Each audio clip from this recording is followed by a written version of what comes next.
अस्सलाम वालेकुम जी। मेरा नाम शेर मुहम्मद है ते मैं अपना दर्जी का काम करता सी ते खांसी शुरू हुई है, बुखार जिहा होया मैनू ते चैक चुक कराया तो टीबी दसी गई मेरे को।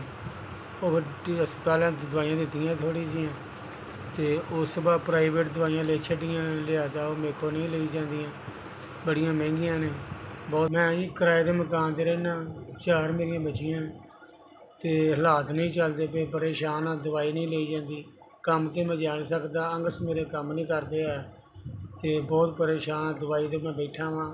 अस्सलाम वालेकुम जी। 5000 रुपया तुहाडी तरफों मैनूं मदद मिली है तो मैं दवाइयां इंशाअल्लाह ताला लाँगा, तुहानूं दुआवां देंगा। अल्लाह पाक तुहानूं हर किसी नूं तंदुरुस्ती देवे, अल्लाह पाक तुहानूं हर परेशानियां दूर करे।